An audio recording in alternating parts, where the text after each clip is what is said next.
Their water vascular system creates hydrostatic support for the 2 feet, the locomotive structures. Okay? Also, echinoderms reproduce by sexual reproduction with external fertilization.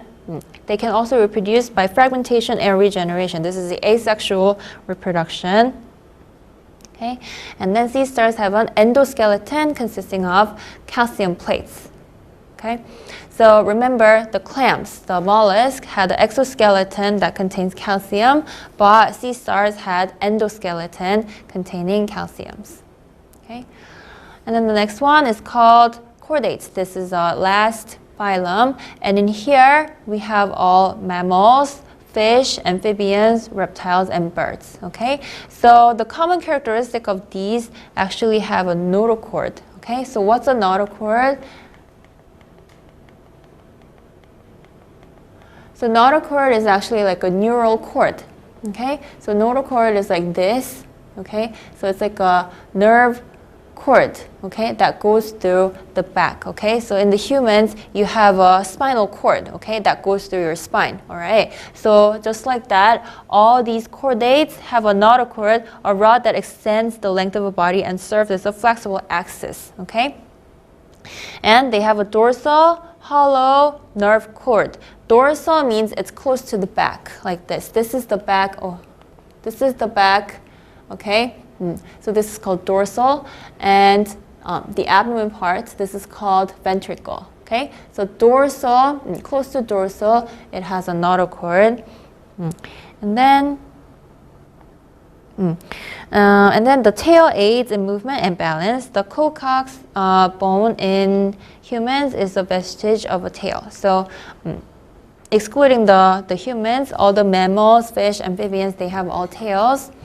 Birds and mammals are homeotherms, okay? Homeotherm means they maintain the consistent body temperature, just like us, okay? So us actually maintain the 36.7 degrees Celsius body temperature, okay?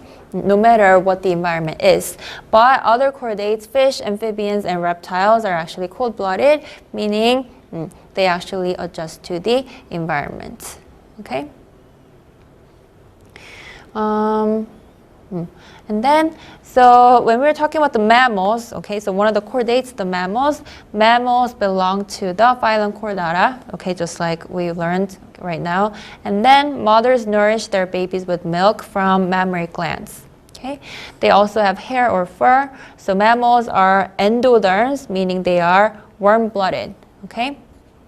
They have a very hot blood. And then most are placental mammals. What is placenta, right? So placenta is basically like this, okay? So this is a human embryo. Placenta is a structure in the stomach, okay? So near the embryo that lets the exchange of material from the embryo to the mother's body, okay? So this is like a placental layer, and through the placenta, you actually exchange oxygen or nutrients between the embryo and the mother's body, okay?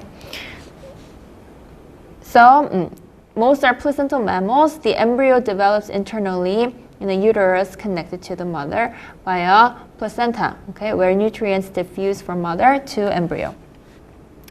The marsupials, including kangaroos, are born very early in embryonic development. The joy completes its development while nursing in the mother's pouch attached to a teat. Okay, so this is like for the marsupials, which is like one of the types in the mammals.